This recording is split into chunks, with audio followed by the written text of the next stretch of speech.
नमस्कार, student academy मध्ये पुन्हा एकदा आपलं स्वागत आहे. आज जो प्रॉब्लेम पाहणार आहोत हा एरोप्लेन विषय आहे.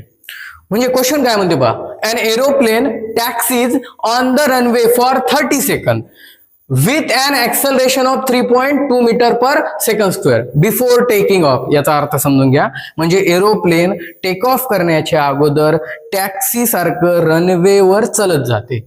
किती सेकंदासाठी? तर इथं आहे पहा 30 सेकंदासाठी. आणि तेव्हा त्याचं ऍक्सेलरेशन किती असते, म्हणजे वेलोसिटी वाढत जाते कंटिन्युअसली. त्याच्यासाठी ऍक्सेलरेशन किती दिलेलं आहे आपण त्याला? 3.2 मीटर पर सेकंडचा स्क्वेअर. तर आपल्याला काय म्हणलं, how much distance would it have covered on the runway. याचा अर्थ एरोप्लेन जेव्हा इनिशियल स्टेटला काय म्हणजे रेस्ट पोझिशनला असेल, इनिशियल कंडिशन त्याची, त्याला टेक ऑफ करण्यासाठी रनवेवर असा हा 30 सेकंद चलत जाईल टेक ऑफच्या पूर्वी. म्हणजे 30 सेकंदापर्यंत हा चलत चाललाय. तर त्याची काय त्यानं किती डिस्टन्स कव्हर केलेला आहे ते काढायचं आहे रनवेवर. टेक ऑफ केल्याच्या नंतरचं नाही, टेक ऑफ करण्याच्या अगोदरचं. म्हणजे हा एरोप्लेन कंटिन्युअसली चालला तर किती डिस्टन्स 30 सेकंड मध्ये कव्हर केले ते काढायचं आहे. तर गिव्हन डाटा लिहितो आपण सायन्सच्या प्रॉब्लेम मध्ये पहिल्यांदा. तर आपल्याला टाइम दिलाय 30 सेकंदासाठी. त्यानंतर ऍक्सेलरेशन ए दिलंय 3.2 मीटर पर सेकंडचा स्क्वेअर. टू फाइंड आपल्याला distance covered by the aeroplane. एरोप्लेननं असं 30 सेकंद चालल्याच्या नंतर रनवेवर किती डिस्टन्स कव्हर केलं ते काढायचं आहे. मग त्याच्यासाठी इनिशियल व्हेलॉसिटी ऑफ एरोप्लेन काय असते? 0. कारण का एरोप्लेन स्टार्टिंगला म्हणजे रेस्ट पोझिशन पासून तर मूव्ह होणार आहे. तर इनिशियल व्हेलॉसिटी काय झाली? 0.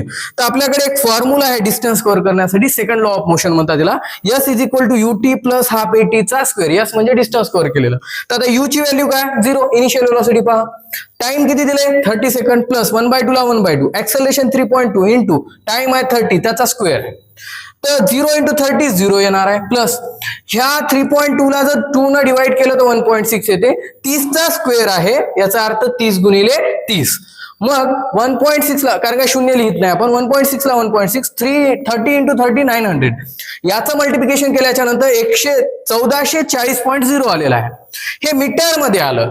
जर आपल्याला ह्याला किलोमीटर कव्हर करायचं म्हणजे 30 सेकंदामध्ये एरोप्लेननं रनवेवर किती किलोमीटर डिस्टन्स कव्हर केलं, तर मीटरचं किलोमीटर मध्ये करण्यासाठी आपल्याला त्याला 1000 न डिवाइड करावं लागते. तर इकडं पहा, हे तर 1440 मीटर आलं होतं. तर 1000 न डिवाइड केलं की हे किलोमीटर मध्ये येते.